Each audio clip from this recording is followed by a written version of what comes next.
everybody, my name is Heather Finley and I'm here today with my July book wrap up. Sorry the lighting is a little weird. It is so hot in Portland. We are in the middle of our biggest heat wave in history here. So I bought an AC and I've had it on for quite a while, but I waited until kind of the sun started to go down to film just because it's too hot. Even to just turn it off, it would have been too hot when it was like beating in sun here. So please bear with me. Sorry the lighting's bad. During the month of July, I finished 6 books, which is not too bad. I thought I had finished less, just because of getting ready for Comic-Con, being at Comic-Con, the exhaustion afterwards of Comic-Con. Last half of the month, I really didn't read very much, but yeah, I still got 6 in, so let's jump into it. The first book I finished was You Gonna Be Kidding Me by Chelsea Handler. This book is her travel memoirs. It is a big chunk about her and her friends going to Africa, but then she shares some other travel stories. I loved this book. In typical Chelsea fashion, it is hilarious. There is drinking, there is inappropriateness. The last line, I'm not giving away a plot point because it's just memoirs of travels, but the last travel tip is one of my just favorite things ever, and it's last but not least, go for it. Go wherever you can afford to go with whomever you can get to go with you. That is definitely my motto to take on when it comes to traveling. So highly recommend this book. Yes, yes, yes. After that, I finished Everything Leads to You by Nina LaCour. This book is so good. I absolutely fell in love with it. This is going to be one of my all-time favorite books for sure. It's the story of our main character is an interior designer, or not interior designer, but set designer for like movies and TV shows and stuff. And she ends up at this estate sale for a like Western actor guy that passed away.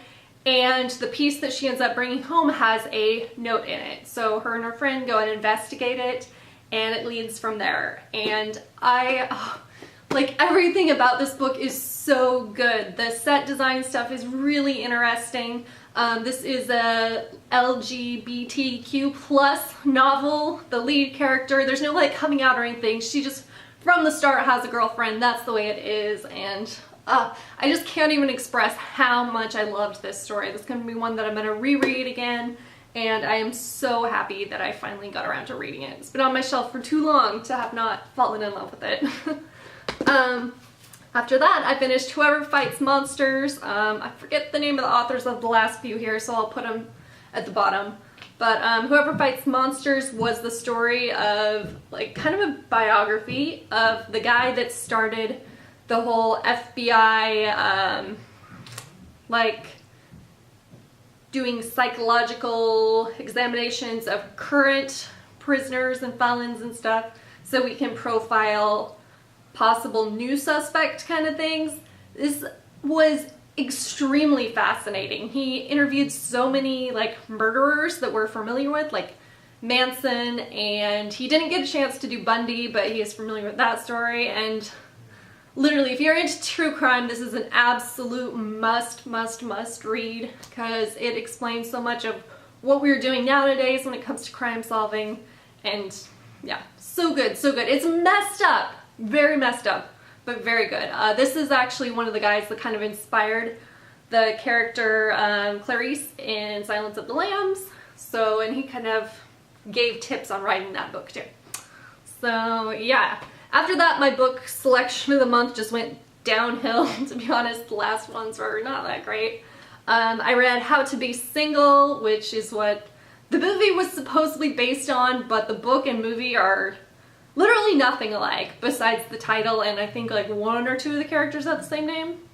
Besides that, nothing. Like, the book is about a girl who decides she's going to do a book deal about being single in different countries, so it kind of follows her while her friends in New York have other stuff going on.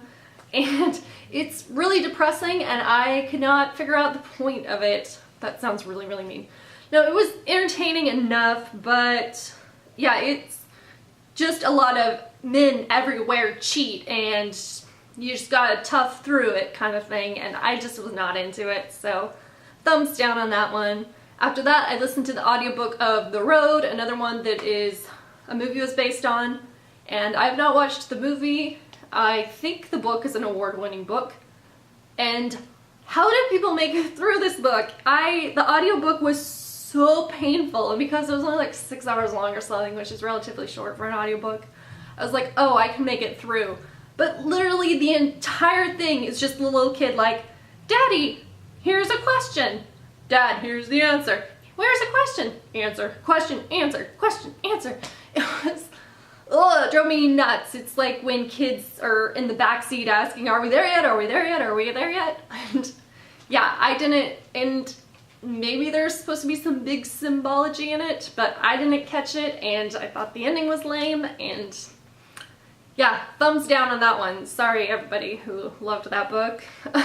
After that, I finished At Any Price, which was the book pick this month for Vaginal Fantasy Book Club with Felicia Day. This book was so cliche and dumb. I'm assuming it's a 50 Shades of Grey fanfic, maybe not. It's just this girl that had all this like horrible stuff with guys, and then another guy kind of treats her like shit, honestly. So it was kind of fun that it had a lot of like gamer aspects and nerdy aspects to it, but it felt like the author maybe didn't know very much about them and was just kind of had done mild research and just thrown them in there. I could be way off. Maybe the writer is big into online gaming, but it didn't come across that way for me, and I found the character very annoying and the guy very unattractive, so also thumbs down on that book. So there's my July books. Let's hope that August brings better books. The one I'm reading right now is better, so yeah. What did you guys read last month? What are you planning on reading this month? And I will see you guys soon with new videos. Bye!